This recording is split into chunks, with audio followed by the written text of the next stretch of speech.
Salam and hello. Welcome to Uproot. My name is Lily Bakala Piper, and I am so glad that you tuned in today.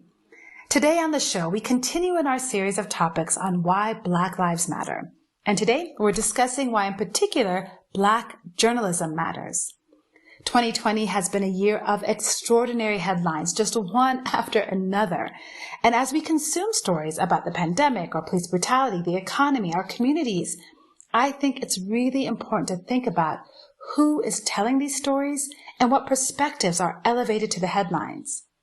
Today, I'm excited to share with you an interview with award-winning Kenyan journalist and filmmaker Elijah Kanyi. Elijah is the 2017 and 2019 Annual Journalism Excellence Awards Journalist of the Year. He's an acclaimed investigative reporter with Africa Uncensored, and he's the founder of Sauti TV, a mentoring program for young journalists. Elijah was born and bred in Mathare, one of Nairobi's poorest neighborhoods, and he considers himself a voice for his community. He's been reporting on inequity in health, education, and policing in Kenya, and his recent story for the BBC entitled The Bullet and the Virus was an absolutely brilliant piece of reporting that exposed the unjust treatment of the poor in Kenya's slums during the pandemic. And yes, I said slum. I struggle to use that word, but in this interview, Elijah schools me on why word choice matters, the importance of representation in journalism, and ultimately, in this historic moment, why Black journalism matters so very much. It's my pleasure to welcome Elijah Kanyi to Uproot. Enjoy. So Elijah, welcome to Uproot. Thank you so much for taking time to talk with me today. You're welcome. Thank you for having me. Well, let me just ask you first, before I get into my questions, just how are you doing in the middle of this pandemic and, political activism that's happening in our communities? How are you? How is your family? My family is doing well, despite the girls. I have two daughters. Yes.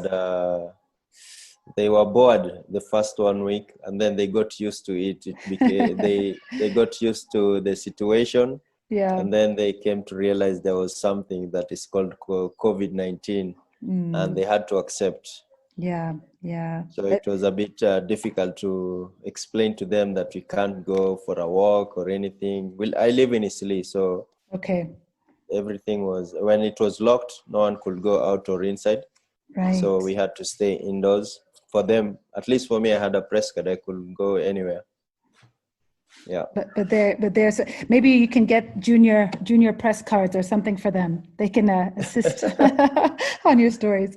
So that's a good place to start. Actually, tell me, Elijah, I came to know of your work really recently when you put out the very powerful story, The Bullet and the Virus. And it was incredibly moving. And I want to start by just thanking you for your commitment to telling an honest and authentic story, both about your community, but also about our country.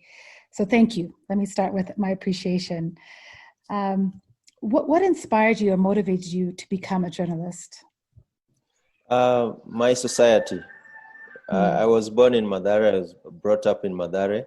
Everything that I would read or hear, and mostly from the news segment, they were all negative stories, but there was a reason behind it. But most of the time, they will not get the right story. They will miss something, and that will frustrate me. So I was like, what if I join this field? Because most of the people who come to tell our stories, they're from outside. I live here. Maybe I can be able to tell exactly what is happening without editing or hiding anything. Yeah. So my society motivated me to be a journalist. So what were those things that you felt like they were getting wrong? What were the things that they were not sharing about Mathare, about the broader community that you wanted to make sure were told? What were those stories? Houses will get burned down. No one will come to film that. And if they come, they won't give the correct number of houses that were burnt down. Those were the things that I used to see when I was young. By then, I had no plans to join journalism or anything. My dream was to be a professional footballer. That was my dream. But I had to kill that dream because things were not working as I wished for. And the moment I started dreaming now of being a journalist, I had to push for it. and I had to work hard towards that, because it's a big field, and for you to be known well in that field, you have to push yourself extra. So my story were mostly action stories. They were not aftermath. Most of the time they will come to do stories, they will come to see when things have already happened. So because I live here, if I get anything, it will be more action.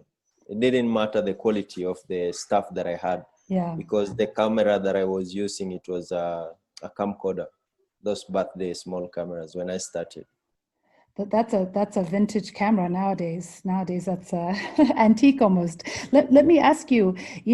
I saw on your Twitter handle, for example, you're the last part of your Twitter handle after your accolades of being Journalist of the Year for the annual Journalism Excellence Awards here in Kenya. You were Journalist of the Year in 2017 with some of your colleagues, and again in 2019. But at the end of all of your accolades, you end with the hashtag Made in Mathare. Why is it important for you to continue to include Mathare as a part of your bio or as a part of who you are as a journalist? You see, when I was young, even if most of the time we'll go out, maybe in the city center with my friends, and no one will accept to mingle with people from Mathare. It was seen as one of the dangerous places. It was seen as one of those places people are forgotten. It's a place like no one should live there, but we were from there. So every time we'll go to the city center and you maybe want to say hi to a lady or someone who you feel like you admire, it will be difficult to say you come from Mathare. You'll either say you're from Air Force, and it's a lie, or you say you're from Huruma. But all these were happening because we didn't have people by then liking their community, believing their society. So we've changed that with my generation. We've changed that perception of whereby people see our society as a bad place. But here we are preaching the good gospel of this is a place where you can still make it no matter the situation on the ground. That's why we keep on saying everything that we do, we are the fruits of our society. That's really powerful. Let's talk more about your society. In your recent piece, The Bullet and the Virus, you start out really capturing Mathare. You show us a bit of the community, how the houses are structured. You really focus the story there, but then you also have this broader point to make about how people are treated in Kenya, and in particular, how the poor are treated in Kenya. What was your goal in that piece? What did you want us to either understand, or what was the call to action that you wanted us to respond to for those of us like me in the audience who are just listening and learning maybe about Mathare in a different way? I wanted people to know firstly and mostly, like I was born there. I've seen everything that people read out there. I've gone through that system, and it's a system that needs to be fixed. And I also wanted the people of the society to understand that if we can get someone from that place can even be better, rather than getting leaders from outside. Even in the documentary, there is a place where they show my campaign. Right. I campaigned because of that feeling of knowing that there is no one who has ever been born in Mathare who has ever been a member of parliament. No one was born there. All of them, they come from outside, and it's because they don't see us people like who can be leaders. But it's us, we are the problem. If we can vote for one of us, it doesn't have to be me. Anyone who was born there and has good qualities of leadership and has the society's heart in him, then we can change our society. So whatever I was showing is that every time we see stories from the slum, we should not think in a negative way. Most of the people, sometimes they used to feel bad when you show the negative part of the slum. Right. But I came to realize it's an issue that needs to be discussed. It's an issue that needs to be told so that we can get a solution for it. Let me ask you, just even I'm hearing you use the term slum, and as myself, also one of your fellow journalists, I don't use that term. I always say informal settlement. Is that an attempt on my end to whitewash or to, I don't know, change the terminology? What terms are you more comfortable in that you think are authentic to the stories that we should tell, or the stories you want to tell about your community? Let me ask you mostly Mm. first. Before non-formal settlement, what were you using? Before informal settlement, yeah, probably slum. Probably Yeah, slum, so yeah. these are NGOs terms which are coming up. So whatever we use and it refers to the right situation, it doesn't matter. As long we are doing it for the right reason, that's Yeah. fine with me. Yeah, yeah, okay. I appreciate that because I think sometimes we get stuck up on the name, the terminology more than we do maybe even the problem itself. It's the same with how UN does their things. They normally focus on something for a certain decade. Even without Yeah, achieving that goal, the following decade, they will bring another one. Look at the SDGs true. goals. They keep on changing and nothing changes on the ground. So even if we call it slum, we call it non-formal settlement. Yeah, What is the difference between slum and non-formal settlement? What did right. we do to change that name from the slum? I wish, like the way Kibaki was trying, whatever Kibaki was trying to do, the housing project, that was a brilliant idea. If you do that and you come and tell me to change that name from what it used to be because the infrastructure has changed, I will agree. But if it's still the same and you're giving me a different name to just Right. show that you care, it doesn't make any Yeah, sense. yeah, that's a point well taken. I want to talk a little bit more about your political activism. You know, the reason I wanted to talk to you is because I'm doing this series about why Black Lives Matter, but also wanting to focus on different parts of our experience. And I'm calling this episode tentatively Black Journalism Matters. But when I look at your career, your journalism seems to be hand in hand with your activism and with your citizenship. So tell us a little bit more about, you've said, you know, you wanted to run for MP because nobody was from Mathare. Had you been elected, had that opportunity been presented, do you think you would have left journalism to focus on that? How do you think, you know, that might have affected your work as a storyteller? I would have focused on the work given to me by then. If I was elected to be a member of parliament, I'll be working now for the people of Mathare. So Yeah, I'll make sure I listen to them. We know our problems. So whatever I suggest is not the final, but whatever we agree on working on, that's what we do. yeah, So most of the time you get leaders, but they come with their own plans. They don't go and listen to the people on the ground. So for example, if you come to a society, the first thing that people keep on talking of is they want to build toilets. But if you come there and you talk to people, they will give you different stories. It's not only the toilet. You could come with an idea of having a toilet, but we can discuss on what can we include on also apart from the toilet, you know. yeah, So these are some of the things that people get wrong. And it's only because they don't consult and they don't, it's not like an open book where you come, we sit down and we write together. right. You come with a book that is already written. So to me, if I was elected, I will approach it in a different way, whereby you don't do it for them, you do it together. So will you run again? That's a tough one. It's one of the most difficult thing I've ever done in my life. What was Vying hard about for it? leadership, What was it's hard about tough. it? The most difficult part is that even your best friends or the closest friends, some won't believe in you because you come from the same society. That's the biggest mistake. People need to accept you first from home, and then the rest can do the same. Yeah, yeah. And corruption, money, it's not about who you are, it's about what you have in your account. Yeah, it's you're right. I don't think we're a free society yet because there's still barriers to even participating in democracy or participating in governance because of money. Yeah, it's sad that we've come to a level whereby even doing cleanups, you have to be paid to do those cleanups. But Yeah, during our time, when we were growing up in the slum, we'll do those cleanups for free, and we'll be having fun doing them every twice or once in a month. But right now, if you want to do it, it's all you have to speak NGO language. So yeah, same with politics. It's becoming more and more expensive, and they're doing that reason because there are certain names behind all this party and political gains. So they have made it their own by making it very expensive for anyone else to join the game. Yeah. So, yeah.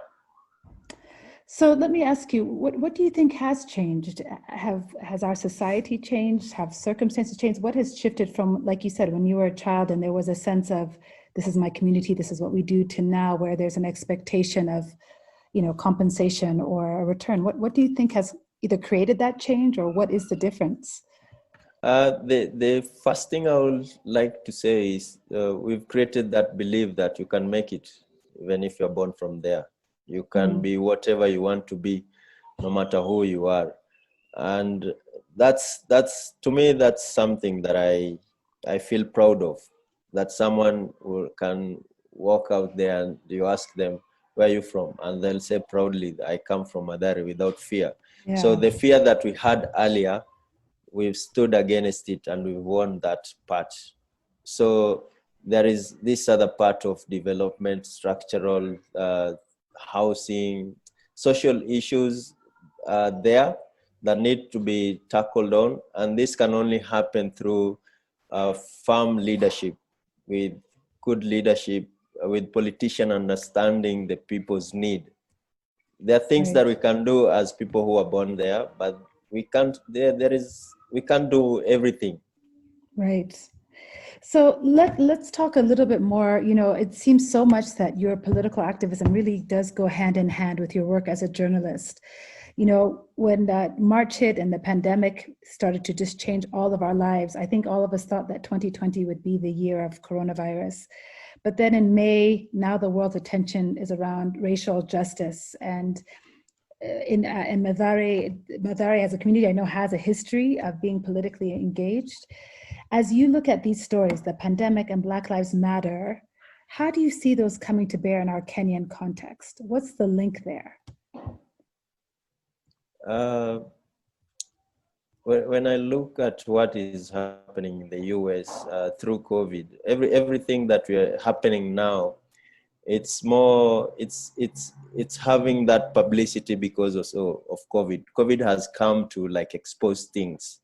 COVID have come to show us that we are all equal in this life. Look at it this way. African politicians, when especially African leaders, when they get sick, before COVID, they will dash outside to get treatment. Right now, they can't go there. Are they going to learn something to be able to know, to understand that life, it's about where you are. Life is about fixing whatever it's in front of you, and not just thinking about your selfish reasons. Because for them, for a very long time, they've been thinking of gaining more and putting it to yourself rather than focusing on everyone. We are in a moment whereby no matter who you are, either rich or poor, we are in the same boat. We have this monster facing us. Yes. That we need to understand that life needs to be lived equally. So if you get COVID, it doesn't matter which hospital you're taking to. You'll receive the same treatment with the poor guy who will get COVID as well. Right. So what stops us from having equality in each and every place? If you look at the way police are behaving in America, it's the same way they behave here in Kenya. But because America has vocal mainstream journalism, which say things as they are, with the COVID, that's why we heard about Floyd. Right. But there are many things that happens there. So it's the same here. We have cops who kill young people. But after the death of Yasin, people are now trying to face things as they are. People now want to follow things all the way to the end. People don't want just to hear that the cop was prosecuted. People want to see things all the way to the end. People don't want just to hear the news. So after that, what next? Yeah. So these are things that we are getting to see in a more diverse way, and it's because of COVID. Yeah. So things will happen to America. We'll hear them because it will just be talked about and pushed, and people will demonstrate about them. so that something can happen. People demonstrate there in a bigger way. People in Mathare, things will happen. They will demonstrate in a small way. No one will show that. No one will focus on that. So it's just a matter of where you are and how you're treated. So in America, they're treated in a bad way. The same way, even here, we're treated in a bad way. So, I'm glad you frame it that way, because in your recent story, the bullet and the virus, again, you really focus on that. You talked to Yasin Moyo's family. It was heartbreaking to see their grief. This young boy, I think he was 13 at the time. So like life had not even begun, and to be killed by the police as a result of the pandemic, it is, like you said, it's these things has shown the inequality. And so I guess when you put a story like that out, what do you hope will change, Elijah? What do you want to come as a result of your reporting? I want people, especially those who misuse power, to understand that they were not born in that power, and one day they will not be in the same position they are today, 10 to 20 years from now. How will they want to be treated? Look at the way the police were behaving. They were behaving as if they are untouchable. And that's wrong. Someone should not be late and you beat them up. You should be escorting them to go home and letting them know that next time if we get you outside, you'll face some consequences. But beating them and an incident of like that of Yasin, that's not something that you can say you will correct. That's done and dusted. But what will happen to the family? They want to see justice. Will you try to protect them? It's wrong when the junior officers make a mistake and the senior officer try to protect them. That makes things even worse, because you show the people that these people who are protecting you, they're also protected by their bosses. So whenever they make a mistake, they won't even be scared, because they know someone will come on TV and he'll protect me. But if you do that mistake and you accept you've done wrong, and your boss come and tells you that's wrong, and they take action against you, even the one behind you will be able to understand, I need to behave as a human being.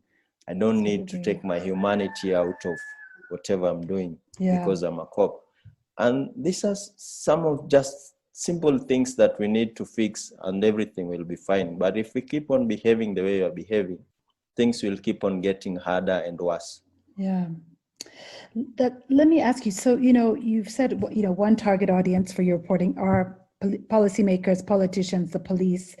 We know that Nairobi, in recent data, shows us that over half of Nairobi's population, 2 million plus people, live in slums. So then a good bit of your audience, Elijah, are people who don't live in slums, people like me, who live in our estates, who are middle class and above. What is your message to those of us here, outside of Mathare, outside of these communities where so many of our neighbors live? We need to understand one thing. The more we keep quiet for the poor to be humiliated, we'll also one day be targeted. So one day it will be there, it will happen there. What will you guys do? The people who are in the middle class, will they go to the street? Will the poor join them? Are the ones in the middle class joining the poor when they go to the street? They don't. So we live, the gap between the rich and the poor is even worse here, because most of the people don't want to help the poor, especially the rich. Whenever they see something happening to the poor, they're like, they will sort it out, or that's for their own, they're on their own. And that's what makes it even worse when it's come to voting, because we tend to believe that we are very smart, but every time when we go to vote, especially when it comes to that level where you have to vote equally, you're from the posh side and from the poor side, but we vote for the same governor. So whoever you vote for, and we are not on the same boat, it won't make a difference, because we are not on the same line. But if we could be helping each other to fix the country, especially from the ground level, that's where things will change. Because if I can convince someone from Mathare to vote for someone who I think will make a difference at the gubernatorial level, and we get it right together, then you see we are on the same boat. But if you believe the people from Mathare will never vote the right person, then what are we doing? That's very, very compelling. Yes, so absolutely. we'll just leave a problem to exist because we have accepted to leave it that way. But if we can join hands in a small things, then we can even change the bigger issues. And that has to do with the leadership, because everything revolves around politics. No matter what we say, politicians drive drive our lives. Right now, Absolutely. we don't have a TV station which is not owned by politicians. So everything that we'll keep on watching will keep on touching on politics, because those TV stations are owned by politicians. We don't have anything of our own that we can say this is the only station that we can push our own agenda without politics. That's why people are no longer, every time I go to work and I hear people saying, I don't watch news. It doesn't make any sense, because even if you go online, you'll still come across the same topics. So whatever happens online goes to the mainstream. So whatever we refuse to correct, it will always come across. So speaking of, having a free press, like you're saying, a press and a journalism that is representative of the people, you started Sauti TV somewhat recently. Tell us what Sauti TV is and what your goal was in establishing. Sauti TV is a mentorship space. I just realized how most of the time I'm on my own when I'm doing all these things. And I realized if I'll ever leave this field without showing someone else how to do whatever I'm doing right now, I will never have achieved my dream or goals. I have personal dreams, I have personal goals, but there's those things that you want to do in your life and you feel happy after playing in that field or doing whatever you're doing.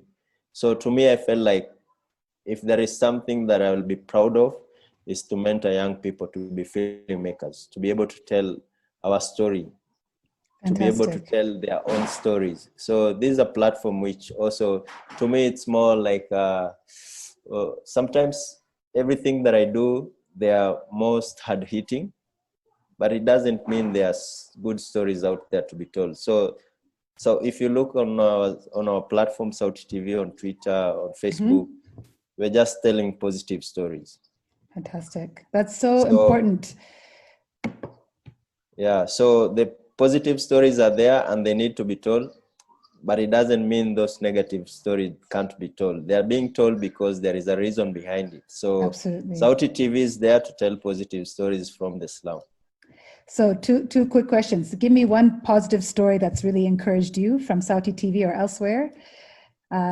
Please give us a bit of good news as we close up this interview. We did a graffiti, and we did it through a youth group, Mathare Roots Youth Group. And it was one of these stories that you feel like we want to highlight. And it's about COVID. So when we did one, we thought we'll do like one and maybe 2, 3. Right now we've done more than, I think, 8 graffitis.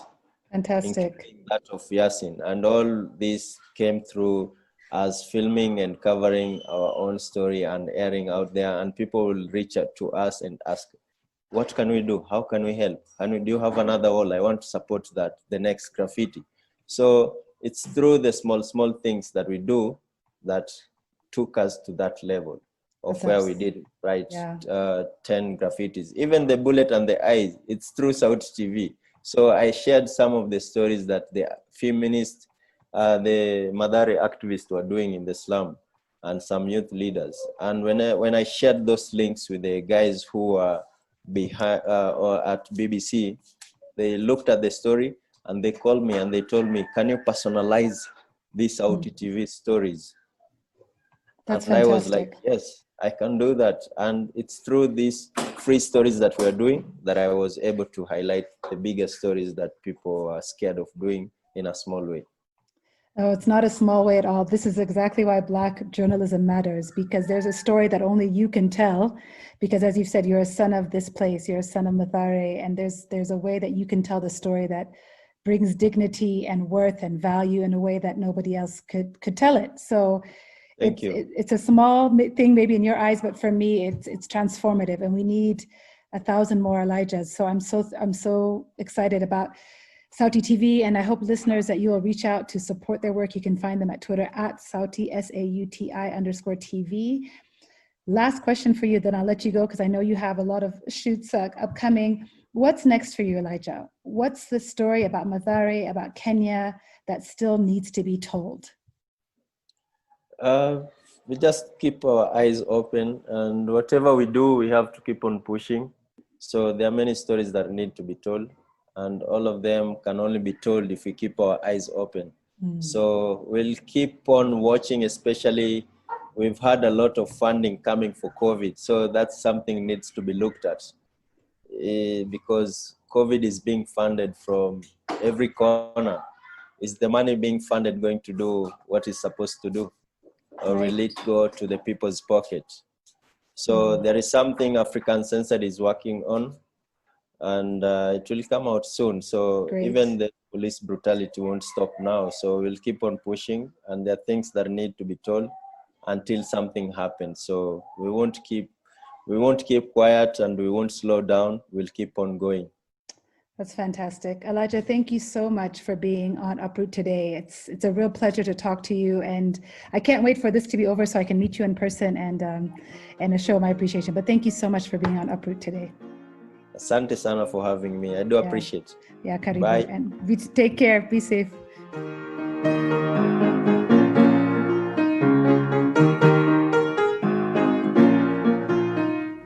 Thank you so much, Elijah, for being on Uproot today. I am inspired by your ethics, by your tenacity, and I will continue to follow your work. So thank you for being on the show and talking about why Black journalism matters. Listeners, if you'd like to follow Elijah's work, you can find him on Twitter at Elijah, ElijahKanyi. And I'd like to also encourage you to check out a couple of organizations in Mathare, his hometown. Mathare Roots is a community organization that supports youth and provides a place for them to meet and gather, exchange ideas, create art. You can find them on Twitter at Mathare, MATHARE_roots, ROOTS, and the Mathare Social Justice Center. They have been at the forefront of recent activity in Nairobi around ending police brutality, but they are not new to the game. They have been working for years to hold our elected officials accountable and create more equity. You can find them on Twitter at Mathare S Justice, MATHARE Justice. We will all be protesting this week. In fact, on July 7th is Saba Saba, which has a deep history in Kenya of a time to really amplify the voices of the poor and to push for greater representation and greater justice. So if you want information, you can follow any of those organizations on Twitter or myself at Uproot and Lil, and you'll find details of how to get involved. Thank you for listening today. I am really excited to share with you another episode next week on a similar but related topic, why Black sisterhood matters. I think you're going to really love it. So subscribe, like, share Uproot. And as always, please do get in touch on Twitter and Instagram. It's at Uproot and Lil, Lill at the end there. And on Facebook at Uproot the Podcast. And of course, you can email me if you want to go old school, uprootthepodcast@gmail.com. As you face another week, friends, keep at it until it gets rooted, and I look forward to talking to you again next week. Talk to you soon.